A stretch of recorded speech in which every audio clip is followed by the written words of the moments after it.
সবাই ফুটবলে ব্যাপারে সবাই বলেছে, সবাই জানে। আমি বিজ্ঞানভাবে করবো না, আমি সর্বপ্রতি আমরা আমাদের এই দুর্নীতিবাদ শাসক সারাদিন জানা চাই না। তখন আমরা অতি শীঘ্র তার পুরা এবং তার কমিটিকে আমি বলছি অতি শীঘ্রই আপনি বদল করুন। আপনারা যারা আজকে এই সমাবেশে প্রমাণিত হয় যে বাংলাদেশের ফুটবলের অধঃপতন কত নিম্ন স্তরে চলে গেছে, আজকের এই সমাবেশে প্রমাণিত হয়েছে আজকের ফুটবলের যারা ফুটবল চালাচ্ছে তাদের কোনো অবস্থান নাই।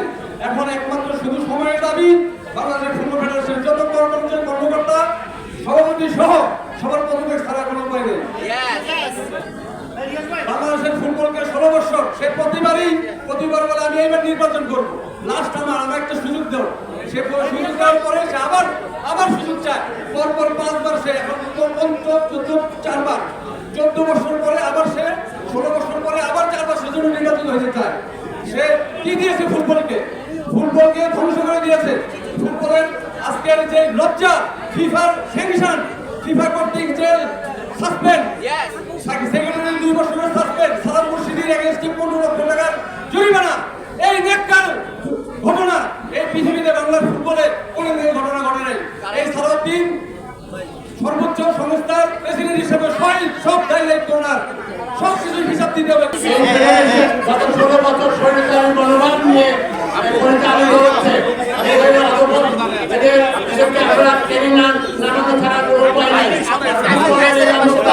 তারা যদি সরে না যায় আমাদের ফুটবল আস্তে আস্তে নিজের দিকে যাবে। সারা বাংলাদেশের ফুটবল চলছে না, আমরা সেই ফুটবলকে ফিরে যেতে চাই এবং একমাত্র উপায় কমিটি সকলের পদত্যাগ ছাড়া আমাদের কাছে আর কোনো কিছু নেই। আমরা মনে করি এই কমিটি আমাদের কাছে এবং গত 4টি নির্বাচন পাতানোভাবে হয়েছে। কাউন্সিলরদের নৈতিকতা বিরোধী কাজ করে তাদেরকে নির্বাচিত করেছে। আমি মনে করি স্বচ্ছ নির্বাচনের মাধ্যমে সে কমিটি আসবে ভবিষ্যতে, তারা এই সুন্দরভাবে ফুটবল ফেডারেশনকে নির্বাচন করতে পারবে। আমি গতবার নির্বাচন করেছিলাম, আমি দেখেছি কিভাবে ভোট হয়। গত 16 বছর যেভাবে জাতীয় নির্বাচন হয়েছে ঠিক সেভাবেই ফুটবল ফেডারেশনের নির্বাচন হয়েছে। কাউন্সিলরদের তারা যেভাবে কিনে বিক্রি করে শিক্ষিত হয়ে ভোট নিয়েছে সেভাবেই তারা নির্বাচিত হয়েছে এবং নির্বাচিত হওয়ার পরে তাদের প্রতি তাদের অনীহা ছিল, কারণ তারা টাকা পয়সা সরকারের প্রশাসনের সকল ক্ষমতা ব্যবহার করে নির্বাচিত হয়েছে। অত্যাচারিত করেছে।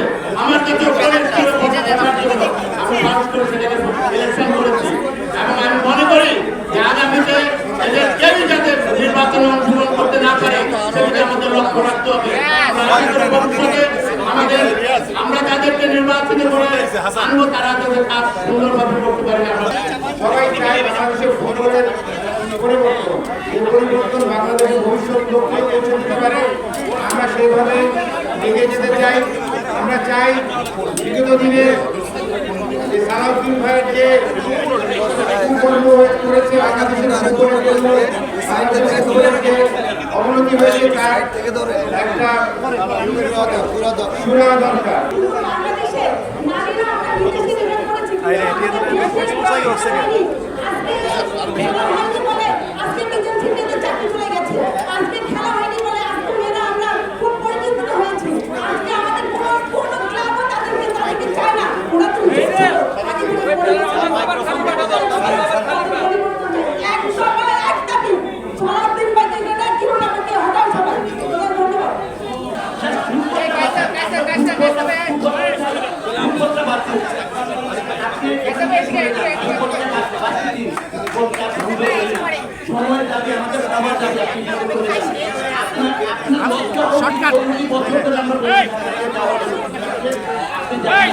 সামনে দিয়ে